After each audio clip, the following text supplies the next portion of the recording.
अस्सलाम वालेकुम। मैं हूं जहांगीर और आप देख रहे हैं जार्गन विद जहांगीर। आज हम बात करेंगे 2025 के सबसे फेमस वर्ड 6-7 की। दुनिया में हर कोई 6-7 के बारे में नहीं जानता और ये बाबे तो बिल्कुल नहीं जानते। दुनिया में 10 साल से कम उम्र के बच्चे इस लफ्ज़ को दबाकर यूज़ करते हैं, लेकिन इसके मीनिंग कोई नहीं जानता। स्कूलों में अगर उस्ताद परेशान है तो घर में माँ बाप परेशान कि आखिर ये 6-7 है क्या भला। 2025 में ये लफ्ज़ इस कदर वायरल हुआ कि dictionary.com में सबसे ज़्यादा फेमस वर्ड करार पाया। और मज़े की बात ये कि अगर इस लफ्ज़ की हम हिस्ट्री को खोजने की बात करें तो इस लफ्ज़ की हिस्ट्री या इसका ताल्लुक मोचियों और चमड़े वालों और दर्जियों से जुड़ा हुआ है। यानी इस लफ्ज़ की बुनियाद चमड़े वाले और दर्जियों की लड़ाई से शुरू हुई और इस लफ्ज़ की तारीख 12वीं सदी में लंदन से जुड़ी हुई है, जहां पर एक मशहूर इमारत पर आज भी ये लफ्ज़ मौजूद है। लंदन में एक मशहूर कंपनी जो कि वहां के दर्जी, मोची, लोहार, कुम्हार इस तरह के सारे बिजनेस को प्रेजेंट करती थी।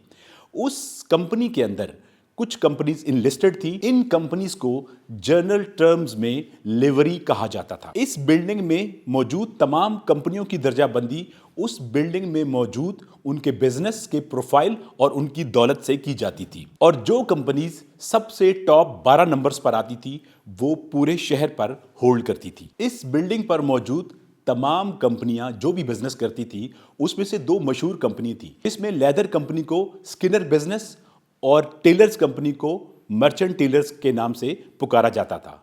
ये कंपनीज यहाँ पे 6 और 7 के नंबर से जानी जाती थी। ये दोनों कंपनीज हर साल अपने बिजनेस के एतबार से एक दूसरे को बीट करना चाहती थी और एक दूसरे से आगे जाना चाहती। बिजनेस में दोनों की दुश्मनी इस हद तक बढ़ गई कि बात खून खराबे तक आ पहुंची। 1484 में लंदन के लॉर्ड मेयर ने एक अजीब और अनोखा फैसला किया।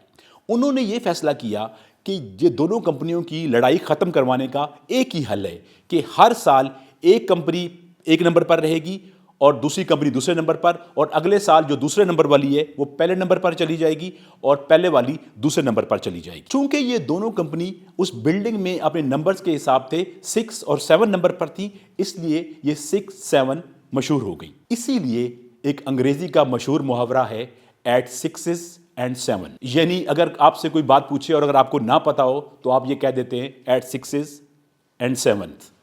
तो खुलासा इस बात का ये हुआ कि 6 and 7 बेसिकली एक उलझन का साइन है। जब लोगों से लोग पूछते थे कि स्किनर्स कंपनी और मर्चेंट टेलर इनमें से कौन सी टॉप पे है तो लोग कहते थे 6-7, यानी उनको नहीं पता, कभी 7 ऊपर और कभी 6 ऊपर। तो इस सारी डिस्कशन से हमें ये मालूम पड़ा कि 6-7 बेसिकली कंफ्यूजन और उलझन का नाम है। यानी अगर आपको कुछ नहीं पता तो आप ये कह सकते हैं 6-7।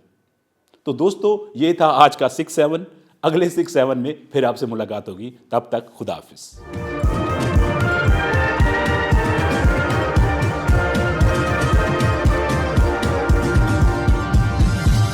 You are watching अपना वतन।